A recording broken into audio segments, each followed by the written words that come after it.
bénédiction. Ô Seigneur Dieu, avant toi il n'y avait pas un Dieu et après toi il n'y en aura pas aussi. Nos regards sont fixés vers toi, toi l'ancien des jours. Toi la colonne de feu, le bon berger, le même hier, aujourd'hui, éternellement. Ô Seigneur, nous nous abandonnons à toi. Bénis la lecture de ta parole. Ouvre-nous davantage, Père, et accorde-nous le contexte nécessaire ce soir. Et que tu puisses parler à ton peuple. Car nous sommes venus pour communier avec toi. Et toi avec nous, Seigneur. Tu es tellement grand. Tu es caché. Et tu te révèles dans la simplicité. Nous aimerons te voir à l'œuvre, Père. Car tu es le même hier, aujourd'hui, éternellement. Assiste-nous, Seigneur, du début jusqu'à la fin. Dans le nom de Jésus-Christ. Amen. Merci. Que Dieu vous bénisse richement. Prenez avec moi le livre de Saint Luc. Nous nous tenons debout pour la révérence que nous avions pour la parole de Dieu. Comme les vrais militaires, lorsque le drapeau est élevé, peu importe sa condition, il se met debout pour honorer le drapeau. Et la lecture de la parole est plus que le drapeau. À moins que tu sois malade, qui ne te permet pas de te tenir debout, nous allons honorer la parole de Dieu en lisant Luc chapitre 19 à partir du verset 1er. Lisons la parole de l'Éternel. Jésus étant entré dans Jéricho, traversait la ville, et voici un homme riche appelé Zachée, chef républicain, cherchait à voir qui était Jésus. Mais il ne pouvait pas y parvenir à cause de la foule, car il était de petite taille. Il courait en avant, il monta sur un sycomore pour le voir, parce qu'il devait passer par là. Lorsque Jésus fut arrivé à cet endroit, il éleva les yeux et lui dit, Zachée, hâte-toi de descendre, car il faut que je demeure aujourd'hui dans ta maison. Zachée se hâta de descendre et le reçut avec joie. Voyant cela, tous murmuraient et disaient, il est allé loger chez un homme pécheur. Mais Zachée s'étonnant devant le Seigneur lui dit, voici Seigneur, je donne aux pauvres la moitié de mes biens. Et si je fais tort de quelque chose à quelqu'un, je lui rends au quadruple. Jésus lui dit, le salut est entré aujourd'hui dans cette maison, parce que celui-ci est aussi fils d'Abraham. Car le Fils de l'homme est venu chercher et sauver ceux qui étaient perdus. Que le Seigneur l'Éternel ajoute la bénédiction à la lecture de sa parole. Pour ce soir.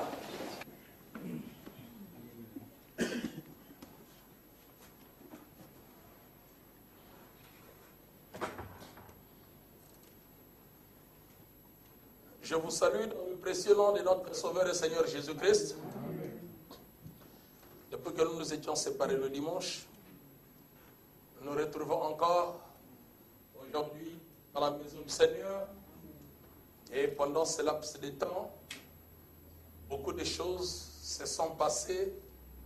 Certains sont tombés certainement malades.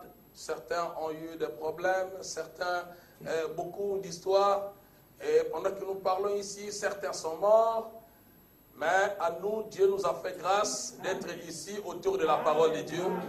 Voilà pourquoi nous lui remercions et nous lui donnons toujours la première place dans notre vie. Et ce soir, nous allons parler un tout petit peu autour de cet homme de Zachée, l'homme d'affaires. Mais je vais intituler ma prédication « Zachée descend ». Parce que Frère Branham me dit, si vous voulez monter, la première des choses, il faut commencer d'abord à descendre.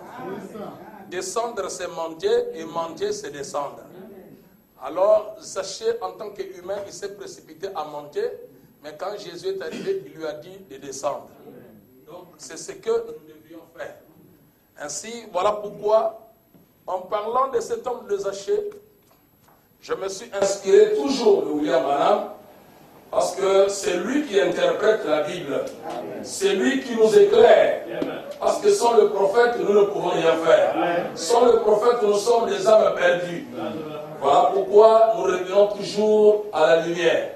Parce que la lumière, c'est le prophète William Branham. Zacharie disait, au temps du soir, il y aura la lumière. Et cette lumière, ce n'est pas la lumière du soleil, Cette lumière que Zacharie avait vue, ce n'est pas la lumière électrique, mais cette lumière, c'est la lumière de la parole. Et la parole, c'est William Branham.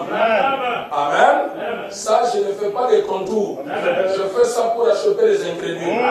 Parce que nous savons que la parole, sans un homme, la parole n'a pas d'effet. Donc, pour qu'il y ait la parole, il faut un homme qui doit ouvrir la bouche pour parler. Et la parole, c'est une pensée exprimée. Cette pensée, c'est la pensée de Dieu, mais la bouche qui parle, c'est William Branham. Voilà pourquoi William Branham est la bouche autorisée de Dieu. C'est l'homme que Dieu a envoyé aujourd'hui pour représenter le ciel. Donc le ciel est représenté par lui.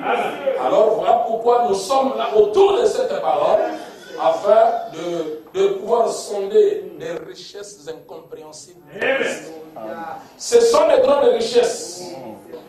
La parole est très riche. Donc nous ne sommes pas pauvres. Nous avons une richesse. Voilà pourquoi l'aiglon dans la basse-cour, il pensait que sa vie était finie. Mais non. Toi, tu es un aiglon. L'aigle ne doit pas demeurer dans la basse-cour. Mais au temps marqué, car vous vous souvenez que la mère aigle avait pendu seulement l'œuf. Et le voleur avait volé. Le chasseur, il a amené cela, il l'a mis là-bas dans la basse-cour. Mais l'aigle contrôlait les jours. Pendant qu'il contrôlait ces jours, et à un certain moment, dans une certaine saison, à une époque donnée, il sait que mon fils est déjà sur la terre. Donc Dieu se souvient toujours de ses enfants. Il dit maintenant, je peux aller à la recherche de mon enfant. Amen. Voilà pourquoi même quand on était dans le monde, on était toujours enfant de Dieu. Dieu nous connaissait. Même comme étant des païens, Dieu nous connaissait toujours. Amen. Alors il a su que mes enfants sont sur la terre. Il a dit que je dois descendre pour aller à la recherche de mon enfant. Et qu'est-ce qui s'est passé? La mère aigle est descendue. Il a commencé à pousser les cris. Parce que ce qui nous appelle à Dieu, c'est la voix de Dieu. Or, qu'est-ce que la voix de Dieu? Nous allons parler. Amen. Donc, quand l'aigle a crié, les autres ont écouté les tonnerres, mais l'aigle a écouté une douce voix. Et la mère pour a dit, attention, faites attention à ces églises qui viennent de sortir. Notre église ne vient pas de commencer. Notre église a commencé avant l'église catholique. L'église catholique a commencé en 325 au concile de Nicée. Mais nous, notre église a commencé le jour de la Pentecôte. C'est une ancienne église. Ce n'est pas une nouvelle église, non. C'est l'église catholique qui a commencé après. Mais nous, notre église a commencé avant. Ça, c'est sur l'espace et le temps. Quand le Saint-Esprit était descendu, Frère Branham dit c'est là où l'église a commencé. Voilà pourquoi Frère Branham dit dans la parole, parler est la semence originelle. Si vous voulez une église, vous commencez d'abord par la parole. Amen. Si ce n'est pas la parole, ce n'est pas une église. Amen. Voilà pourquoi Jésus n'avait pas une église. Pour commencer son église, Jésus devait d'abord envoyer le Saint-Esprit. Et quand le Saint-Esprit était venu, c'est là que l'église a commencé avec Paul, à l'âge de 13. Amen. Donc, sans le Saint-Esprit, on ne peut pas parler de l'église. Voilà pourquoi nous pouvons intituler nos assemblées des églises, mais en réalité, s'il n'y a pas de Saint-Esprit, ce n'est pas une église. Donc, l'église a commencé le jour de la Pentecôte, quand le Saint-Esprit était descendu dans l'église. L'église a commencé. Voilà pourquoi Frère Branham dit, nous faisons partie de l'assemblée des premiers-nés. Cette assemblée n'est pas sur la terre, mais ça y est au ciel. Alléluia. Voilà pourquoi Dieu nous a connus dès avant la fondation du monde. Et en tant que des aiglons, quand la mère aigle a vu la saison, il est descendu à la recherche de l'aiglon. Il pousse les cris. L'aiglon a écouté les cris. Il s'est souvenu que cette voix, on dirait que je l'ai écoutée déjà quelque part. Donc, quand nous écoutons le message, même si tu n'as jamais lu la brochure, mais quelque chose en toi te dit que ça c'est la vérité. Parce que le message c'est un langage. Donc si quelqu'un ment au nom de Branham, vous sentez que non. Ce que tu dis là, ça ne sonne pas bien. Ça ne sonne pas bien, ça donne un son confus. Parce que Frère Branham ne peut pas parler ici, demain là-bas il parle là-bas, il contredit ce qu'il a dit hier. Non, non, ce n'est qu'une continuité. Voilà pourquoi, lorsqu'il a poussé le cri, les glands qui étaient dans la basse-cour, il a senti que cette voix, je l'ai déjà écoutée quelque part. Ça, c'est la vérité. La mère pour dire, attention, ce sont les fausses doctrines. Les gens ont la facilité d'appeler les choses de Dieu fausses doctrines. Frère Branham me dit, vous devez étudier le message. Amen. Lisez et sondez le message. De peur de blasphémer pour rien. Amen. Faites attention. Amen. Et voilà, fausse doctrine, fausse doctrine. Ah bon? Il dit, ce n'est pas un problème, mais quelque chose en moi. Il y a quelque chose qui m'attire, qui me dit que cette parole, ce message, ce don de Branham, c'est un homme qui vient de Dieu. Ce message, ça vient du ciel. Pendant que les autres fouillaient, ils se cachaient sous les ailes de la mère de poule. On a senti les gros là-bas pousser un gros amen. Amen! Il est là-bas. Il dit, mon fils, tu es là? Il dit, oui, je suis ici, maman. Il dit, mais qu'est-ce que tu fais là? L'heure est arrivée. Tu vas sortir de la dénomination. Tu ne peux pas demeurer dans la dénomination. Tu dois sortir. Amen. La dénomination, frère Maran dit, ne se relèvera jamais. Mais les fils de Dieu qui sont dans la dénomination peuvent sortir de la dénomination.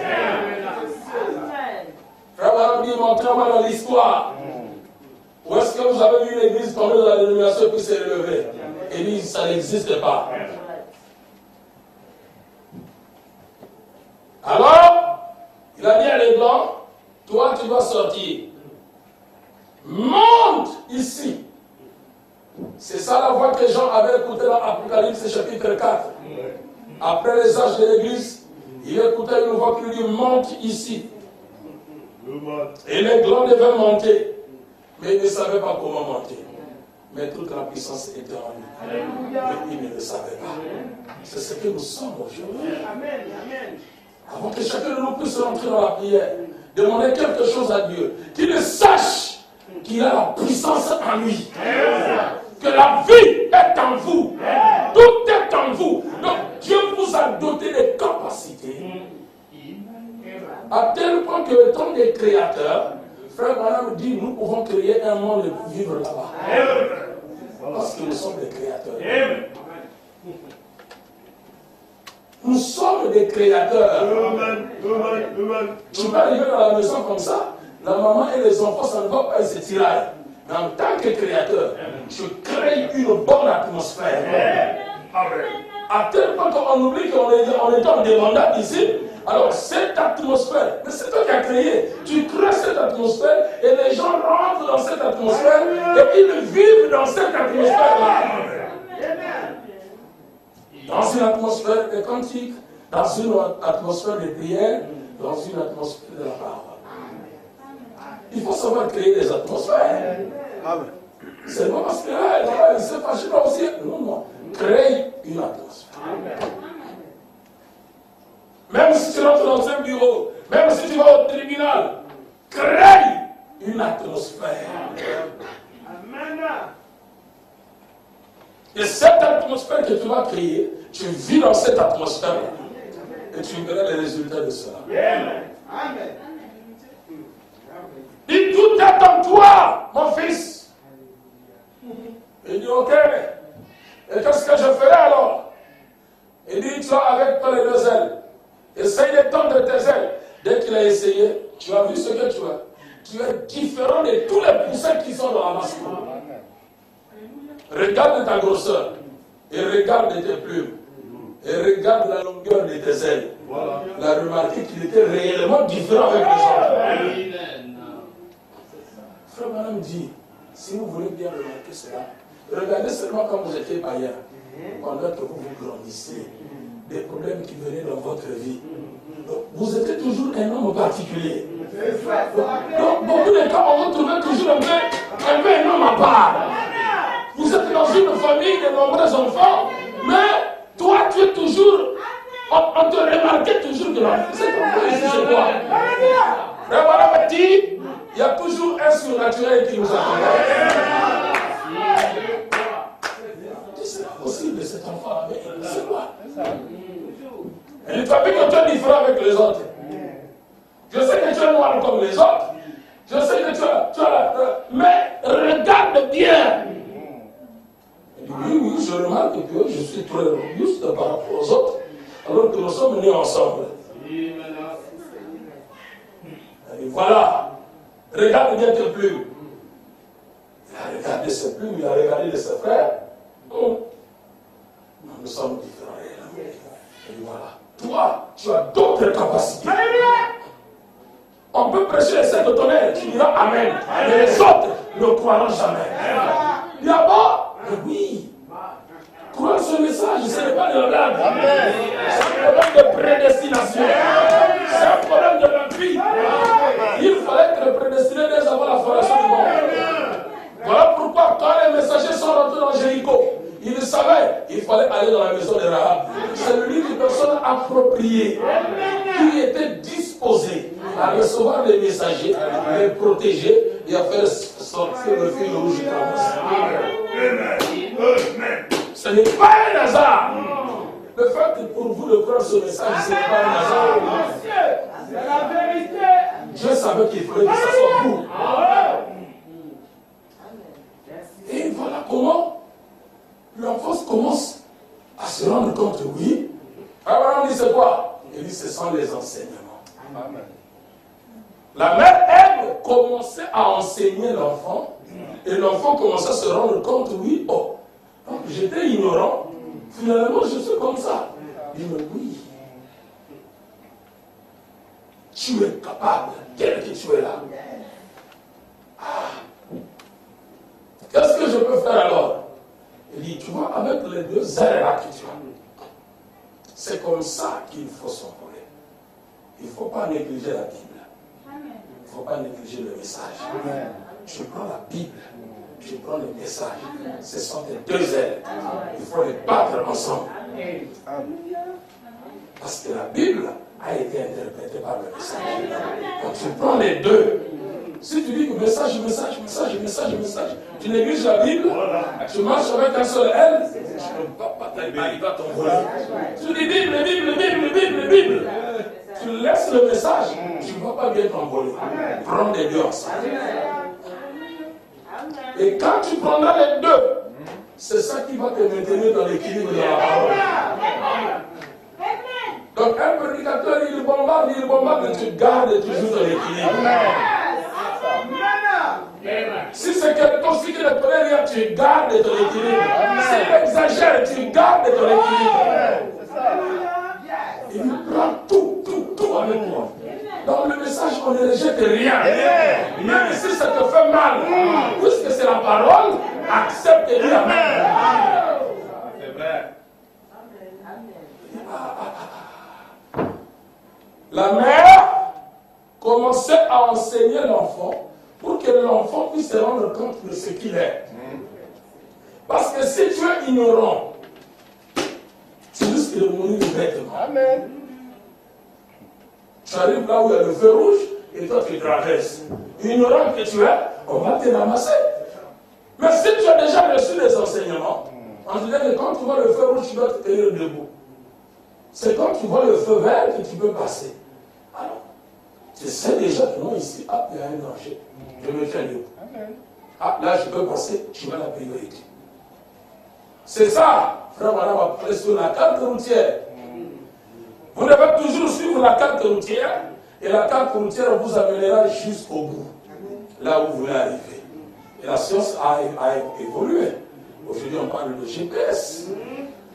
Même si tu ne connais pas l'endroit, et je vais arriver à tel endroit, pam, le GPS commence à te conduire. Ok, tourne à droite, tu tournes. Tourne à gauche, Va directement, fais le rond-point. C'est ça le GPS. Le grand prophète du siècle. GPS, c'est William Branham. Le GPS des gens peut faillir, mais le véritable GPS ne faillit jamais. Amen. Le grand prophète du siècle. Parce que le GPS t'amène jusque là où tu veux aller. À moins que toi-même tu ne suis pas les instructions. Mais si tu suis les instructions, il va t'amener droit jusque là où tu veux aller. Mais il arrive des fois le GPS peut tomber en bas. S'il tombe en bas, il peut te tromper. Mais le véritable GPS, le grand prophète du Seigneur, William Branham, il ne tombe pas en bas. Amen. Quand il tourne à gauche, gauche frère, quand il ne va pas à droite. Même si le chemin là qui amène à gauche, tu trouves que là-bas il y a trop de trous, va là-bas. Il sait que ça va t'amener jusqu'à Dieu. Droite, droite. Monte, monte. Descends, descends. Pourquoi? Parce qu'il a le ministère infaillible. Donc tout ce que la science fait, c'est l'imitation des choses spirituelles. Ils ont compris le GPS qu'il y a un homme aussi spirituel qu'on appelle le prophète qui amène les enfants de Dieu jusqu'au bout, jusqu'au ciel. Alors pourquoi pas faire un appareil qui peut aussi amener quelqu'un d'un bout à l'autre? Donc ils imitent, c'est ça Lucifer. Et quand l'aiglon a reçu ses enseignements, et facilement il s'est en sorti. Il a compris que non, je suis tout puissant. C'est ce que dit madame. Nous sommes des tout puissants. Et il bat les gens maintenant, monte ici. Il m'a dit, est-ce que toi tu ne peux pas descendre? Il dit non. Je ne peux pas descendre jusque-là. Je ne veux pas que tu entre les mains des méchants. Cette terre a été souillée. Descends. Moi, je ne descends pas. Toi, tu dois monter. Ok, je vais monter. Bas les ailes. Quand il a battu les ailes, les gloires commencent à monter. C'était la vérité. Il dit, oui, le message, c'est la réalité. C'est pas possible. Il dit, bat encore très fort. Bah, il est monté. Encore, bah. Pendant que la mère poule est en train de crier, ne va pas, attention, ce sont de fausses doctrines, attention. Il dit, fausse doctrine ou pas, moi je vois que c'est ça le chemin du Seigneur. Voilà pourquoi toutes les personnes qui croient le message, il a toujours eu des combats avec sa famille. C'est ça. C'est après seulement qu'ils se rendent compte que c'est le chemin qu'il fallait que mon enfant puisse suivre. Nous, on ne prend pas de l'alcool. On ne fume pas. On ne dérange pas les femmes de trouver. On ne va pas au cinéma. On ne va pas au stade. Nous, notre distraction, c'est manger. Après avoir écouté la parole, on va manger. On mange, on prie, on dort. C'est fini. Mais non, vous faites attention à cette église-là. Ah, vous voulez que je sois un brigand dans la rue, un voleur, une prostituée. Donc c'est ça que vous voulez. Non, monsieur. La Odyssée. Mais après, les parents se rendent compte, ah, ma fille là, mon fils là, ils sont leur Dieu là. Quand on parle de leur Dieu là, ils vont parler de Branham. Parce qu'ils savent qu'eux aussi ils prient Jésus, un Jésus imaginaire. Mais eux, leur plan là, leur Dieu là. Donc, ils sentent que nous avons quelque chose que eux n'ont pas. Eux-mêmes ils le savent. Ils disent, ah, moi, mes enfants, ils prient. Hein? Mes enfants, mais papa, toi-même, je ne prie pas. Non, donc, ils montrent, donc ils savent qu'il y a une différence. Nos parents sont en train de rester dans l'église, là, c'est simplement le formalisme, comme une tradition. Ils sont tellement habitués, alors il faut être là dans ce scola populaire, et qu'on sort les gens de Paris, tout ça.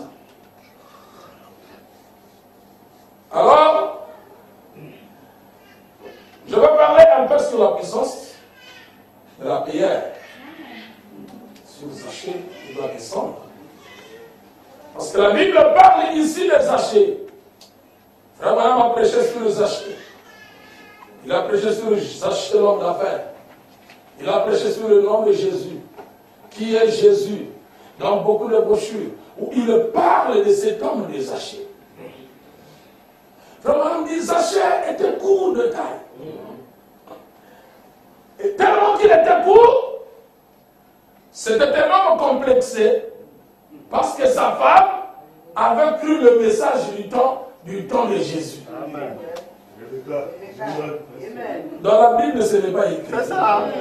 Mais Branham dit son nom c'est Rebecca. Vous voyez? On ne peut pas ramener Branham de la Bible. Lui, il est sorti de la Bible. Alors, sachez, il s'est dit, mais ma femme, depuis qu'elle est rangée dans cette église-là, elle ne porte plus les pantalons. Elle a enlevé les bijoux, elle a laissé les maquillages, elle a laissé toutes ces histoires. Qu'est-ce qui ne va pas? Et leur pasteur, qu'est-ce qu'ils leur disent là-bas? Et je trouve que c'est comme si les poutres plus son pasteur que moi, son mari. Moi, je lui porte les pantalons, elle dit, moi, je ne porte pas les pantalons. Alors, finalement, c'est quoi? Il dit, moi, avec cette église d'ailleurs, toute la ville, on me connaît, je suis l'homme le plus riche. Même ton pasteur n'est pas riche que moi. Je suis plus riche qu'ici. Mais je vais le prouver un jour. Alors Rebecca, l'épouse de Zachée, voyant tout cela, elle partait seulement prier pour son mari. Seigneur, mon mari parle beaucoup, mais il ne connaît pas qui est ce Dieu. Il ne connaît pas la puissance de ce message. Ma prière, Seigneur, que tu l'amènes à croire.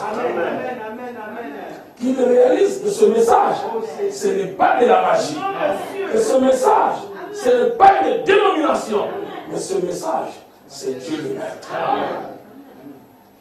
Rebecca priait nuit et jour. Il priait pour son mari. Et cette prière est montée. Dieu a exaucé sa prière. Pourquoi? Parce que Dieu était sur la terre. Et cette prière a été exaucée. Et cela a touché le cœur de son mari. Abraham dit, ce jour-là, Zachée n'avait pas dormi. Toute la nuit, ne faisait que tourner. Son épouse dit, mais c'est quoi là, chérie? Ah, laisse, j'ai trop de problèmes là. Il y a la prière commence à faire. Amen. Ça commence à tourmenter. Demain, je dois sortir, je dois aller rencontrer ce pasteur-là. Tout ça. Il parlait de Jésus. Alors, il voulait défier Jésus. Et devant les gens, montrer que Jésus n'est rien. Mais, c'est toujours Dieu. Il a sa manière de faire les choses. Je vais lire le prophète et je vais commenter au fur et à mesure. Alors, madame dit dans la brochure Zachée.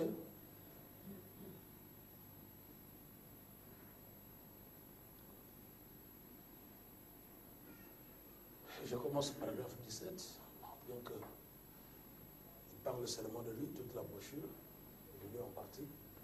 Et ainsi, il a eu une nuit agitée, car sa femme Rebecca, étant une croyante de ce prophète, donc de Jésus, assistait à ces réunions. Et elle lui avait apporté beaucoup de choses étranges qui s'étaient produites, sur lesquelles il consultait son sacrificateur. Il disait, eh bien, c'est absurde. On n'a pas besoin de croire une telle chose, Rebecca. Nous sommes membres de l'une des plus grandes églises du pays. Notre synagogue est la plus grande. Mais voici un homme d'affaires de cette ville. Mon nom est Zachée. Et je possède le plus grand restaurant de la ville. Et je tiens les affaires les plus importantes. Et nous sommes des personnes respectées. Par conséquent, c'est contraire à l'éthique pour moi de rabaisser mon prestige en me plongeant dans un petit groupe de gens, que celui-ci d'un fanatique de prophète, comme vous voulez l'appeler, qui erre ça et là, et avec lequel aucun des sacrificateurs ou un rabbin ne veut rien avoir à faire. Et avec ma position d'homme d'affaires, cela nuirait à mes affaires. Si je m'associais à une telle chose, et Rebecca, tu ferais mieux de cesser à suivre ces soi-disant prophètes. Est-ce que vous écoutez cela? Zachée aussi faisait son travail pour déraciner ce que Jésus a sémé. Jésus donne la prédication, il arrive à la maison, Zachée veut enlever cette semence. Il dit, dans la ville, moi je suis réputé. Et la plus grande église de la ville, c'est là où nous nous prions. Des grands sacrificateurs sont là. Mais regarde cette petite église que là où vous allez. C'est une petite église de rien. Et moi, un grand homme d'affaires, me rabaisser, rentrer dans une petite église comme ça. Pour faire quoi? Non, dans notre éthique, ça n'existe pas, ça. Ça, c'est me rabaisser. Ça va nuire aussi à ma réputation et à mes affaires. Les gens diront, vont commencer à se moquer de moi. Comment tu fais partie de la petite église là? Non, Rebecca. Tu ferais mieux de cesser. Regarde même les sacrificateurs de cette ville, ils ne collaborent même pas avec lui. Et vous l'appelez prophète. C'est ça, c'est pas ça. Laisse cette église. Viens et suis-moi. Dans la véritable religion, la grande église reconnue, et nos affaires continueront à bien marcher. Mais Rebecca avait déjà reçu la semence. Lorsque la semence est tombée dans une bonne terre, cette semence va simplement fleurir. Cette semence va chercher à se multiplier. Cette semence doit obligatoirement germer. Frère Branham dit, à moins que la semence n'ait pas de vie, une semence ayant la vie, si vous la jetez en terre, vous pouvez prendre un dalle, mettez au-dessus. Frère Branham dit, ne vous en faites pas. Il cherchera à se faufiler. Cherchera à se faufiler. Même ici, il va sortir. Pourquoi? Parce que son but, c'est d'être en contact avec le soleil. Et voilà pourquoi nous aussi, il a fallu que le soleil puisse s'élever. Afin que nous soyons en présence du soleil et que nous puissions mûrir. Être amenés à la maturité. Parce qu'il y a la moisson qui est là.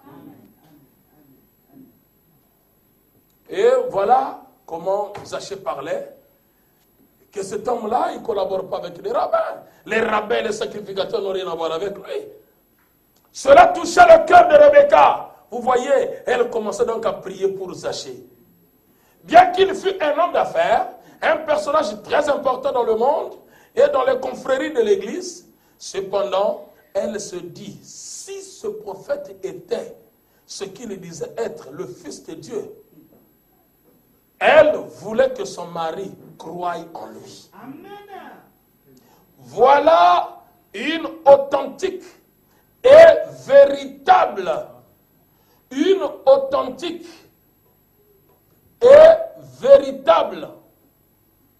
femme, une authentique et véritable femme qui a le souci de son mari et de voir son mari marcher dans les principes de la parole, de croire et de vivre en harmonie avec la parole. C'est ça le souci d'une bonne femme. Celle qui peut être appelée une épouse. Comme Séphora. Lorsqu'ils se sont rencontrés avec Moïse, ils ont donné Gershom, leur premier fils. Mais avant que Moïse ne descende en Égypte pour délivrer les enfants d'Israël, je lui dis, viens-toi Moïse, avant de descendre, commence d'abord à circoncire ton fils Gershom. Et à ce moment-là, tu descendras pour libérer mon peuple. Et quand le temps était arrivé d'aller délivrer les enfants d'Israël, Moïse a oublié la circoncision. Et pendant que Moïse démarrait déjà, allons, faisons vite, Séphora, il est temps, allons-y. Séphora s'est dit, oh, mon mari a oublié ce que Dieu lui avait dit. Séphora a pris le couteau, il a circoncis Gershom. Il a jeté le surplus au pied de Moïse. Il dit, tu n'es que pour moi un mari de sang. Regarde la chose. Moïse dit, ah, c'est pas possible. Frère Branham me dit, Dieu était prêt à frapper Moïse. Mais à cause d'une bonne femme qui a protégé Moïse, amen, parce que Dieu a créé une femme comme étant une aide semblable. Séphora a fait un bon travail. Il a couvert son mari. Là où il a trouvé son mari en faiblesse, là où il a trouvé que son mari ne pouvait pas, elle s'est intervenue.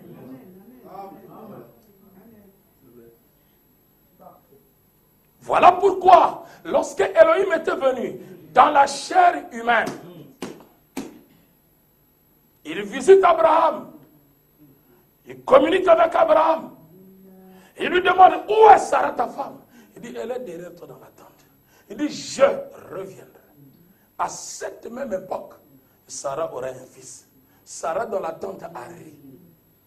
Et pourquoi ta femme Sarah a-t-elle ri? Oh non, Seigneur. Là-bas, Sarah a dit, non, je n'ai pas ri. Il dit, non, tu as ri. Dieu voulait se détourner pour frapper Sarah. Il a regardé Abraham. Il dit, si je frappe Sarah, c'est Abraham que je frappe. Abraham a été l'expiation pour Sarah. Donc voilà pourquoi nous ne nous marions pas pour le plaisir de donner des enfants. Parce que Frère Branham n'a jamais dit que le mariage, ce sont les enfants.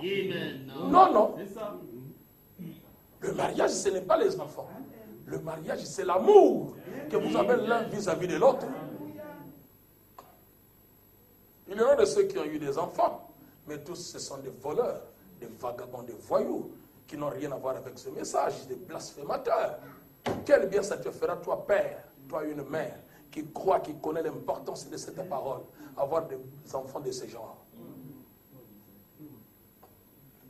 Donc, c'est d'abord l'amour. Il faut pas dire l'amour que vous avez l'un vis-à-vis de l'autre.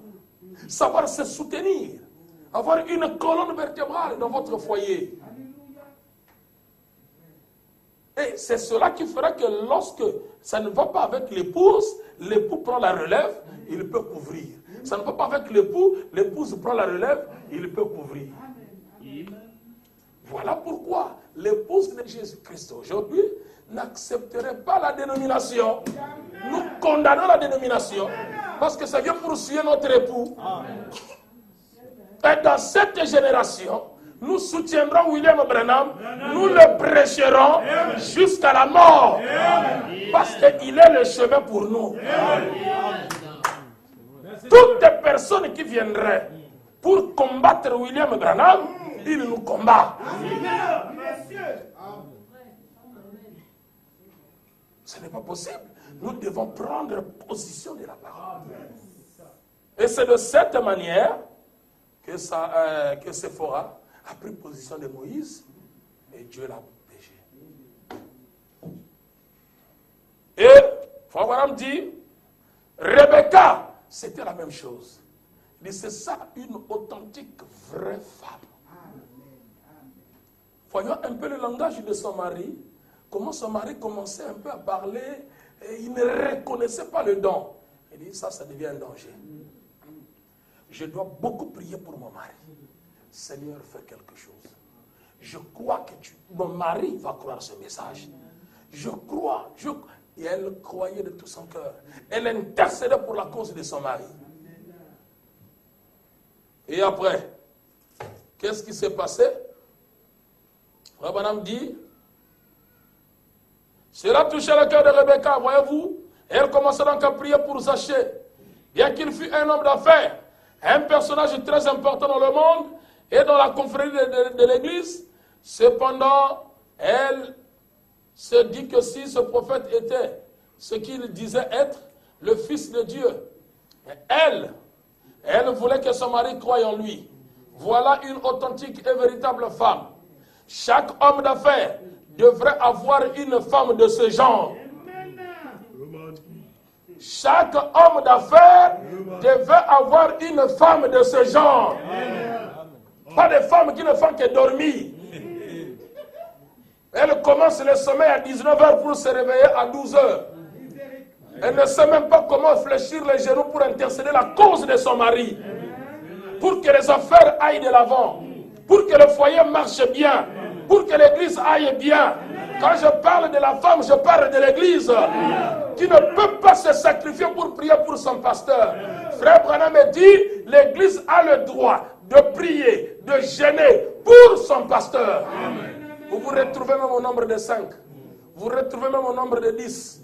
Il dit, allons à l'église, nous allons dormir là-bas. Nous allons prier toute la nuit. Intercédons simplement pour la cause de notre pasteur. Il dit, vous devez le faire. Parce que toutes les flèches du diable sont fixées vers votre mari, qui est votre pasteur. Voilà pourquoi la prophétie disait, détruisez le berger, et la bergerie se dispersera. Donc c'est la personne à protéger. Donc toutes les prières, vous devez vous souvenir de lui dans la prière. Que Dieu le garde, que Dieu le protège, que Dieu lui donne une bonne santé. Parce que sans lui, nous ne serons pas alimentés. Sans lui, notre futur est flou. Voilà pourquoi l'aveugle avait dit, si un homme ne fait pas la volonté de Dieu, Dieu ne l'exauce pas. Mais si vous savez que votre pasteur c'est un homme de Dieu, alors Dieu l'exauce. Vous avez des problèmes qui n'ont pas de solution, vous avez des problèmes qui vous empêchent de pouvoir bien marcher, vous prenez tout. Nous sommes des hommes aussi comme vous. Est-ce qu'on n'a pas de foyer à gérer? Nous en avons. Nous avons beaucoup de membres de nos familles. Mais, comme nous avions été établis bergers, pasteurs, est-ce qu'on a envie d'écouter toutes les bêtises que vous commettez? Qu'est-ce que ça nous donne? Qu'est-ce qui s'ajoute à notre vie? Mais nous avons été appelés pour ça. Vous commettez vos bêtises là-bas, vous venez, pasteur, vraiment, regarde ce que j'ai fait. Vraiment, pasteur, moi je ne sais pas qu'est-ce qu'il faut faire. Frère Branham dit quoi? Tout ça. Votre problème, c'est fini. Ça devient la charge du pasteur. Oh Seigneur, que tu puisses exaucer ce frère. Si cette situation ne se résout pas, c'est moi qui serai toujours dérangé. Seigneur, exauce. Donc ça devient une préoccupation pour lui. Donc pendant qu'il prie, il se souvient de toi dans la prière. Ton problème entre lui et Dieu, donc ils sont en train de débattre. Vos problèmes, ça se repose sur lui. Voilà pourquoi Frère Branham dit, le bon berger dégage l'odeur des fientes des brebis. Parce que toutes les saletés que vous faites, ça retombe sur lui. Il doit nettoyer, il doit vous nettoyer, il doit faire tout ce qu'il faut pour que vous soyez bien. Parce que le ministère, c'est la création. De rien que vous êtes, le pasteur prie, il prêche la parole, Dieu vous bénit. Et quand il bénit votre travail, c'est à votre tour de soutenir le ministère, votre pasteur. Tu veux aller où, pasteur? Je vais faire un voyage, je vais aller au Canada. Pasteur, c'est moi qui va payer le billet. Ça ne demande pas qu'on l'église fasse une contribution parce que le pasteur, toi seul, tu peux t'engager. Parce que tu as vu Dieu à l'œuvre au travers de cet homme. Il a prié pour moi. Il me prêche la parole. Et moi, je fléchis les genoux pour lui. J'ai quelque chose. Je dois soutenir cela. Car Frère Branham me dit, lorsque votre pasteur va